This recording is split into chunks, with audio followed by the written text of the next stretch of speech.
Hola, ¿cómo están? Junto con darles la bienvenida a este nuevo curso en este nuevo año, me presento, yo soy el doctor Jorge Lecanelier, soy ginecólogo, uroginecólogo, miembro de la unidad de piso pélvico de la clínica alemana, además de obstetra, digamos ya con un par de décadas de experiencia en lo que es la atención obstétrica. En esta oportunidad, como siempre, nos toca iniciar este curso con una introducción a lo que es la anatomía funcional del piso pélvico. Sabemos que es un tema agrio, complicado, dinámico, muchas veces difícil de comprender, fácil de olvidar, además, pero haremos un intento para que les queden elementos centrales que tienen que ver básicamente con aquellas estructuras que potencialmente se pueden dañar durante un trabajo de parto.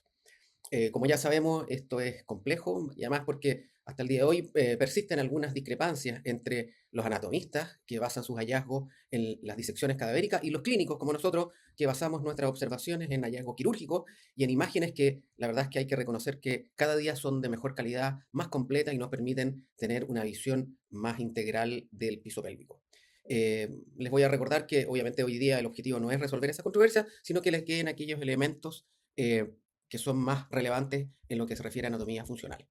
Los objetivos de esta clase van a ser describir la anatomía estructural y funcional de algunos elementos del piso pélvico, que básicamente, en los cuales partiremos básicamente con lo que es el periné, el piso pélvico propiamente tal, refiriéndose en concreto al diafragma pélvico, al complejo esfínter anal, que como podrán entender es central en los tópicos que tomaremos, que se tocarán a lo largo de este curso. Y por último, agregar algunas descripciones que tienen que ver con elementos muy importantes como el cuerpo perineal y el nervio pudendo. Les recuerdo que no es solucionar ni resolver controversias que se refieren básicamente al las rectal y a cuál es la composición real del complejo esfinteriano anal, solamente es recalcar algunas importancias. Y por último, no está de más decir que no importa la cantidad de veces que revisemos este tema, la verdad es que la tendencia natural va a ser a que lo olvidemos lamentablemente.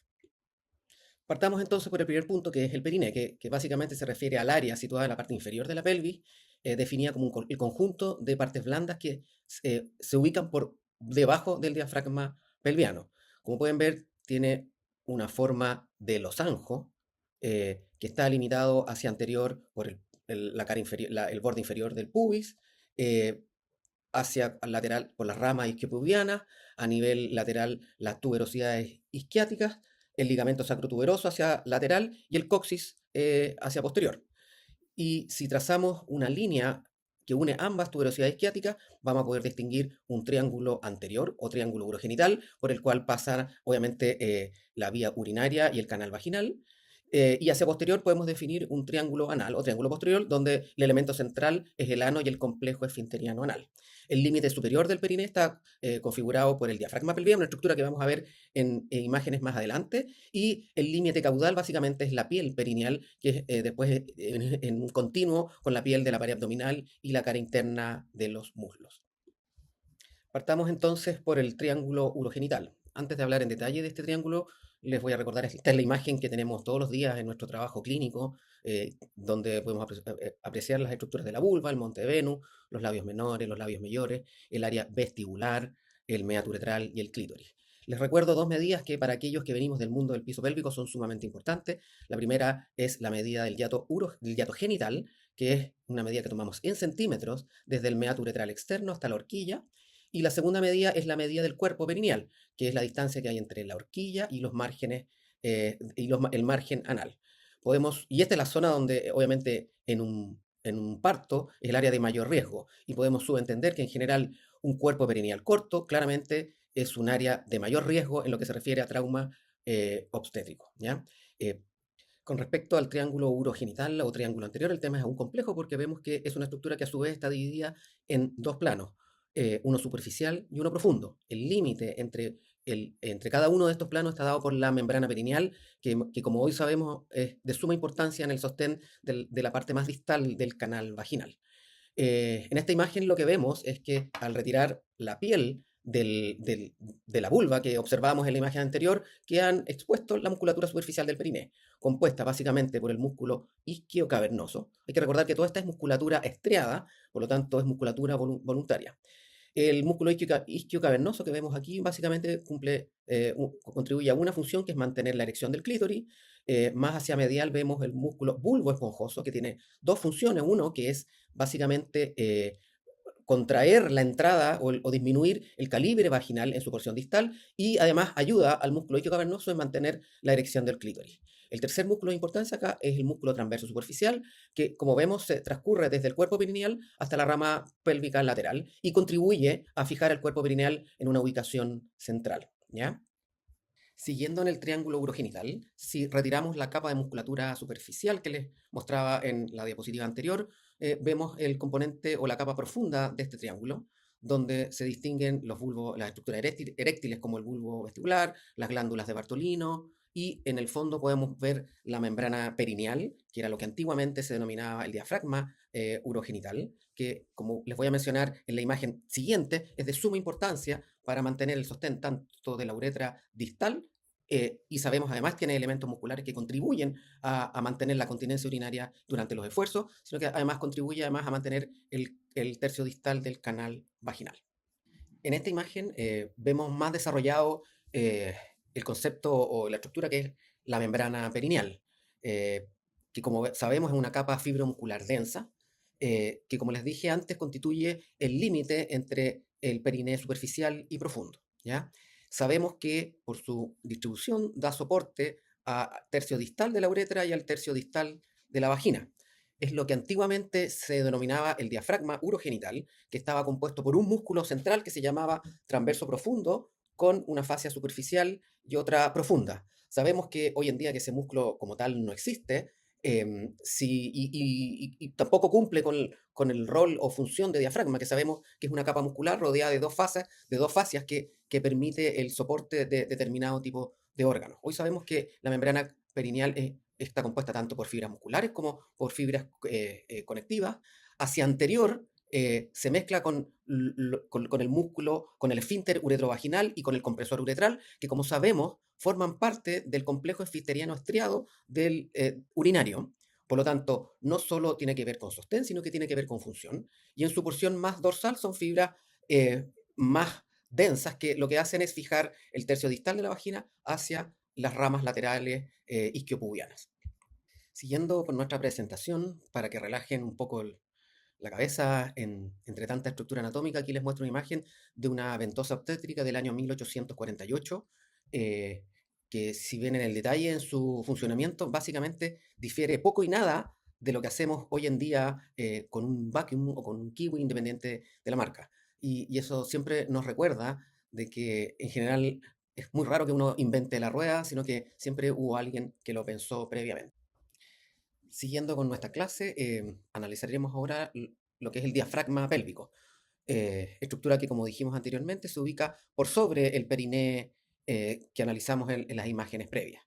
Aquí el componente central del diafragma pélvico es un par de músculos simétricos denominados músculos elevadores del ano, que es musculatura estriada, al cual se le agrega un poco más posterior un pequeño músculo, que es el músculo coccígeo, y en este caso sí vemos que se cumplen con los conceptos de lo que es el diafragma pélvico, es decir, es un músculo estriado que además está cubierto tanto por fascias superficiales y profundas que lo cubren. Según terminología anatómica, hoy día sabemos que este músculo elevador del ano tiene tres porciones. El primero, el haz pubococcígeo, que como dice su nombre, son fibras que parten desde la rama, desde el borde inferior del pubis y se dirigen al coxis. Es lo que actualmente denominamos el haz pubovisceral del músculo elevador del ano, que según las fibras, que en la medida que el músculo transcurre hacia posterior, va mandando a la vagina, en cuyo caso se llama haz porción pubovaginal, o al cuerpo perineal, en cuyo caso se llama haz puboperineal, o al complejo esfinteriano anal, en cuyo caso se llama haz puboanal. En segundo término, tenemos el haz puborectal, que también se origina desde la cara inferior del borde inferior del pubis y se entrecruza por detrás del recto con el músculo contralateral. Sabemos que funciona en forma coordinada y asociada y forma parte del complejo esfinteriano anal, por lo tanto, tiene funciones en continencia anal. La tercera porción es el hilo coccígeo. Les voy a mostrar imágenes a continuación de cada una de estas porciones para poder, digamos, que puedan visualizar de mejor forma esto que ya de per se es complejo. El tercer componente es el ilio coccígeo, que son fibras más posteriores y dorsales que parten del arco tendinoso del músculo elevador del ano y la espina ciática y se fusionan a nivel de la línea media con con el músculo, su homólogo contralateral, constituyendo en esa zona media lo que se denomina la placa elevadora. El músculo coccígeo es un músculo más bien pequeño y las fascias que lo cubren, una superficial y una profunda. Este músculo, el músculo elevador del ano, básicamente es un músculo sumamente importante en lo que es la mantención en la estática de los órganos pelvianos. Tiene características sumamente especiales, que la verdad es que pudieran hacer lo más parecido a un músculo liso más que a musculatura estriada. Y su primera característica es que al ser nosotros mamíferos bípedos, por lo tanto andamos de pie gran parte del día, estos órganos que cierran la pelvis por la cavidad abdominopelviana por abajo, este músculo tiene un tono permanente, o sea, es un músculo que en condiciones normales está siempre contraído. Para que pueda mantener esta característica, obviamente debería ser un músculo sano en la constitución de sus fibras, sano en su inervación, sano en sus zonas de inserción. Eso ya le contribuye una característica especial. La segunda característica es que este músculo, al momento de algunas funciones viscerales normales, como la micción o la defecación, tiene la capacidad de relajarse. De hecho, es imprescindible que este músculo se pueda relajar para tener una micción y una defecación fisiológica. La tercera característica es que pudiera hacerlo un símil a un esfínter, es que tiene la capacidad de responder a aumentos bruscos de la presión intraabdominal. Es decir, a este tono basal, cuando yo toso o estornudo, este músculo tiene la capacidad de aún contraerse para asegurar la continencia tanto urinaria como rectal. La cuarta característica que lo hace un músculo único o al menos un músculo muy especial en la economía humana es que al momento del paso de la cabeza fetal por el canal del parto tiene la capacidad de distenderse hasta niveles que ningún otro músculo estriado tiene la capacidad de hacerlo. Y en teoría, si el parto fue relativamente fisiológico, ese músculo tiene la capacidad de reponerse y recuperar sus longitudes normales en la etapa puerperal o de recuperación posparto. Eso hace que sea un músculo sumamente importante y especial para nosotros. Siguiendo con el desarrollo de la descripción del diafragma pelviano, en esta imagen lo que vemos es una imagen inferior del diafragma pelviano, donde aquí a mano derecha se ha conservado lo que es la musculatura superficial y que en el fondo nos permite un poco comparar la diferencia entre lo que hay entre los planos superficiales y profundos. Vemos la membrana perineal, el transverso superficial, el bulbo cavernoso y el isquio cavernoso, y vemos más hacia profundo conservando, digamos, reconociendo en la línea media a la uretra, al canal vaginal y al canal anal, vemos la relación que tienen con el músculo elevador del ano. El primer segmento del músculo elevador del ano, según terminología actual, es el haz pubovisceral o pubococcigio, que como vemos son fibras que van desde el pubis hasta el coxis.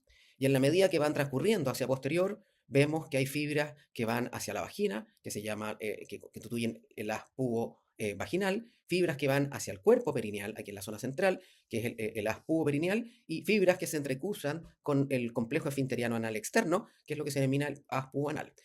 De ahí su nombre, visceral, porque básicamente son las fibras más mediales que son las que están más relacionadas con el funcionamiento visceral de la zona, llámese uretra, vagina y ano.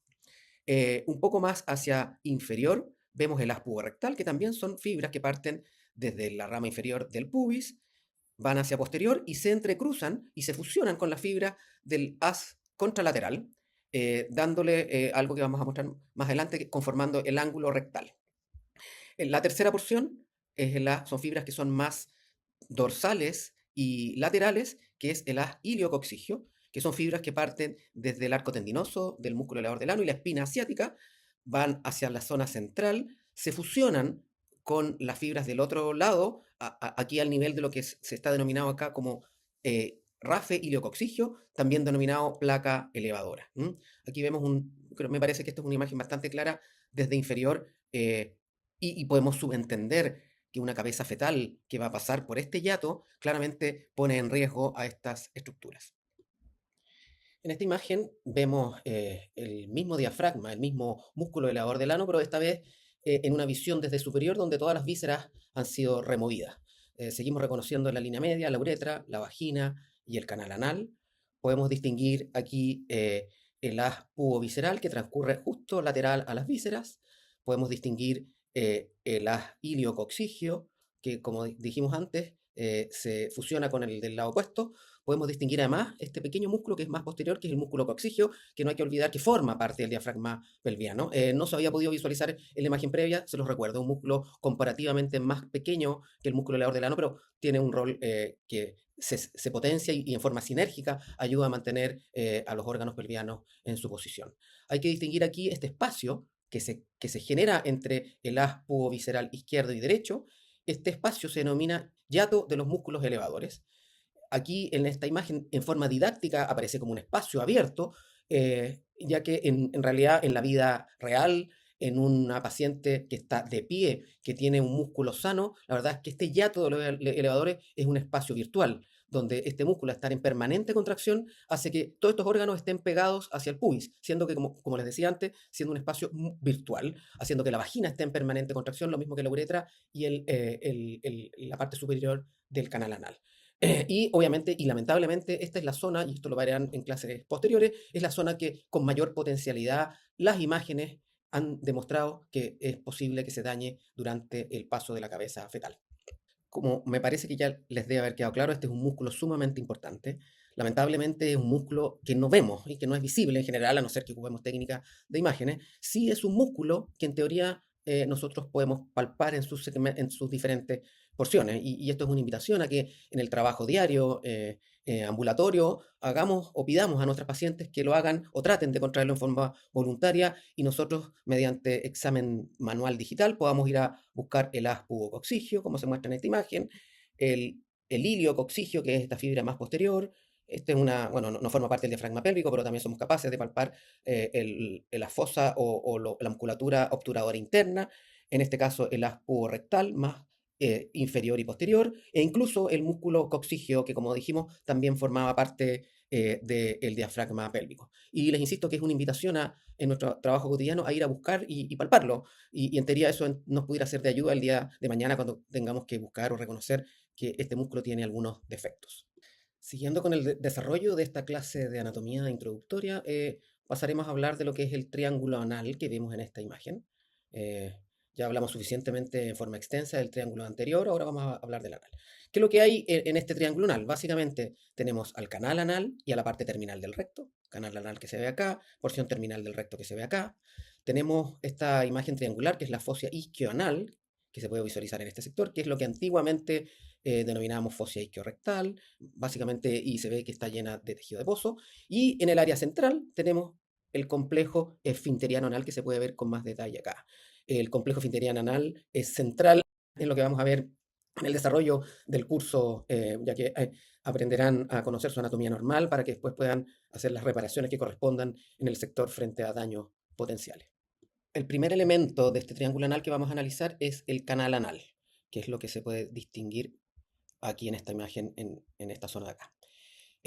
Lo primero que vamos a decir del canal anal es que dependiendo a quién le preguntemos, va a tener una longitud que es diferente.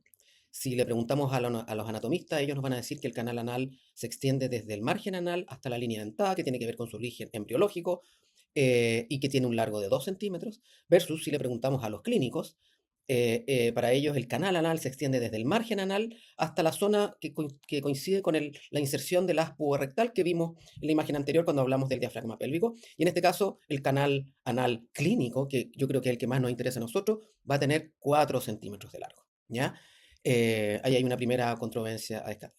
Si vamos a cómo está compuesto este canal anal, yendo desde interno hacia externo, partiendo primero con la mucosa, que lo cubre internamente, después tenemos una capa de plexos venosos submucosos que lo que hacen es contribuir al sello del canal anal, lo que contribuye a la continencia ya sea de gases y de líquidos. Después, si digamos siguiendo el transcurso de esta estructura hacia exterior, nos encontramos con el complejo esfinteriano anal, que como vamos a ver más adelante, está compuesto por el esfínter anal interno, musculatura lisa, y por el complejo esfinteriano externo, que como vamos a ver tiene 3 porciones. Y después, yendo más hacia exterior, nos encontramos con la grasa de la fósea isquional. Con respecto al tipo de epitelio que cubre el canal anal, algo que en teoría, ¿para qué habla de esto? Esto pudiera ser una nimiedad. La verdad es que sí tiene importancias clínicas. Si vemos el epitelio, la parte superior del canal anal, es un epitelio columnar, que básicamente es la continuación del epitelio que encontramos en el recto. Epitelio y mucosa sin terminaciones nerviosas, versus aquel epitelio que encontramos de la línea dentada hacia distal, que pasa a ser desde un epitelio columnar, pasa a ser un epitelio escamoso modificado, muy similar al epitelio de la piel, cutáneo, sin los apéndices de la piel, como los folículos pilosos, glándulas sudoríparas y otro tipo de accesorios. Y la gran diferencia es que el epitelio a nivel distal tiene gran cantidad de terminaciones somáticas sensitivas, lo cual tiene implicancias clínicas. Entonces, cuando haya algún proceso patológico, infeccioso, traumático, quirúrgico, que afecte a la porción más distal del canal anal, básicamente va a ser un proceso doloroso, versus aquello que pudiera producirse de la línea dentada hacia arriba, que al no tener terminaciones nerviosas va a tender a ser un proceso más bien no doloroso. Siguiendo con el desarrollo del canal anal, aquí vemos una imagen en la cual apreciamos el canal anal en este sector y su continuidad con el recto. Y aquí lo que podemos apreciar es la formación de este ángulo entre el recto y el canal anal, que se llama ángulo rectal, que está dado por la contracción mantenida de la púa rectal hacia las ramas púbicas.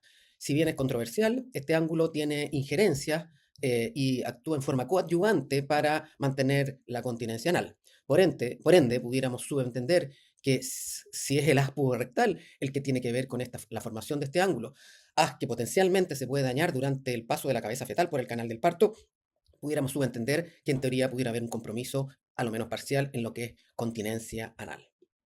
En esta imagen vemos el tercer componente del triángulo anal, que básicamente es la fosa isquioanal, ex fosa isquiorrectal. Vemos que tiene una forma triangular, triángulo que tiene una base inferior con un vértice superior. Sus límites básicamente hacia lateral van a estar dados por, aquí vemos el músculo obturador interno y la fascia que lo cubre. Vemos ahí en parcialidad lo que es el canal de Alcock, por el cual transcurre lo que es el nervio pudendo, que vamos a ver que es un nervio que en el sector tiene suma importancia. Vemos que hacia medial, en la parte inferior, el límite de esta fosa es el complejo esfinteriano anal, y en la parte más superior es el músculo elevador del ano, donde vemos aquí su haz iliococcigio.